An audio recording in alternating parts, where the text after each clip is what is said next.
Hello friends, જલપાની રસોઈમાં આપનું સ્વાગત છે। આજે આપણે બનાવવાના છીએ જીરા પૂરી। આ પૂરીને તમે 10થી 15 દિવસ માટે સ્ટોક કરી શકો છો। તમે તહેવારોમાં કે નાસ્તા માટે આ પૂરી બનાવી શકો છો। તો મારી રેસીપી ગમે તો જરૂરથી કોમેન્ટ કરજો અને લાઈક કરજો। પૂરી બનાવવાનું શરૂ કરીએ। તો મેં અહીંયા એક મોટું વાસણ લીધું છે। એમાં આપણે એક બાઉલ ઘઉંનો લોટ લઈ લીધો છે, ચાળેલો લોટ છે। એમાં આપણે જીરું હાથ વડે આવી રીતે મસળીને એમાં નાખીશું। તમે આમાં અજમો પણ નાખી શકો છો, એનો પણ ટેસ્ટ ખૂબ જ સરસ આવે છે। એના પછી આપણે સ્વાદ મુજબ મીઠું એડ કરીશું અને મોણ માટે 1 ચમચો તેલ એડ કરીશું અને આ બધી વસ્તુને આપણે સારી રીતે મિક્સ કરી લઈશું।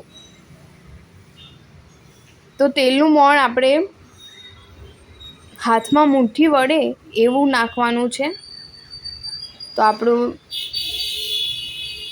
મિશ્રણ એકદમ તૈયાર છે। હવે આપણે થોડું થોડું પાણી ઉમેરતા જઈને જીરા પૂરી માટે લોટ બાંધી દઈશું। તો કાઠો લોટ બાંધવાનો છે એટલે પાણીનું ખાસ ધ્યાન રાખવાનું છે કે થોડું થોડું પાણી ઉમેરતા જઈને જ લોટ બાંધવાનો। ઢીલો બંધાઈ જશે તો પૂરી સારી નહીં બને, એટલા માટે પાણીનું થોડું ધ્યાન રાખવાનું લોટ બાંધતી વખતે। અને આવી રીતે આપણે લોટ બાંધી દેવાનો છે। તો અહીંયા સરસ રીતે આપણો લોટ બંધાઈ ગયો છે। હવે આપણે એમાં થોડું તેલ એડ કરીને લોટને સારી રીતે મસળી લઈશું। તો દિવાળીમાં કે કોઈ પણ તહેવારમાં તમે આ પૂરી બનાવી શકો છો।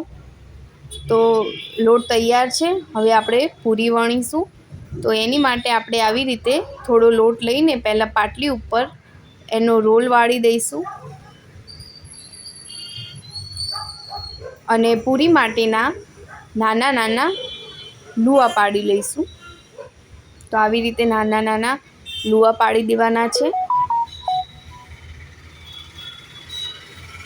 તો મારી આ રેસીપી તમને ગમે તો ચોક્કસથી કોમેન્ટ કરજો, લાઈક કરજો।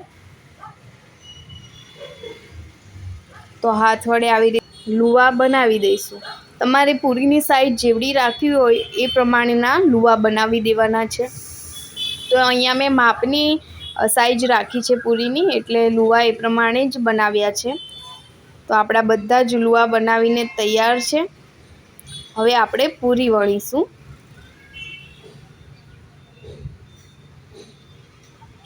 તો પૂરી જાડી નથી વણવાની, પતલી વણવાની છે, એટલે એ ખાસ ધ્યાન રાખવાનું કે પૂરી પતલી વણવાની, જેથી એકદમ ક્રિસ્પી પૂરી બને અને ખાવામાં સોફ્ટ લાગે।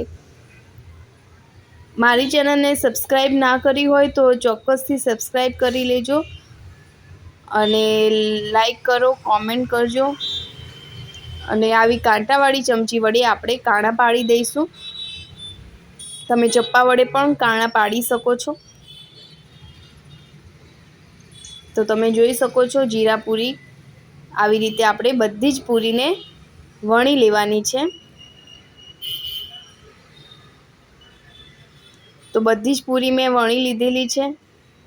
હવે આપણે જીરા પૂરીને તળવા માટે તેલ ગરમ કરીશું। તેલ આવી જાય એ પછી આપણે પૂરી નાખી દેવાની અને પૂરીને મીડિયમ ગેસ ઉપર તળવાની છે। પૂરીને આવી રીતે ઉલટ સુલટ કરતા જઈને આ પૂરીને તળી લેવાની। તો ગોલ્ડન કલરની થાય પૂરી ત્યાં સુધી ફ્રાય કરવાની। તો આ ખાવામાં ખૂબ જ સારી લાગે છે અને ચા સાથે તો ખૂબ જ મજા આવે છે આ પૂરી ખાવાની। તો આપણી પૂરી ગોલ્ડન બ્રાઉન કલરની થઈ ગઈ છે। હવે આપણે નીકાળી લઈશું। તો આવી રીતે જ આપણે બધી જ પૂરીને તળી લેવાની છે।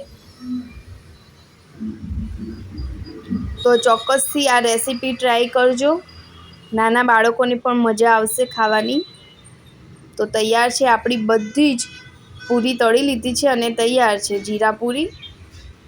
તો મારી રેસીપી જો તમને ગમી હોય તો લાઈક કરો, શેર કરો, કોમેન્ટ કરો અને મારી ચેનલને સબસ્ક્રાઈબ કરી ના હોય તો જલ્દીથી જાઓ અને સબસ્ક્રાઈબ કરી લો।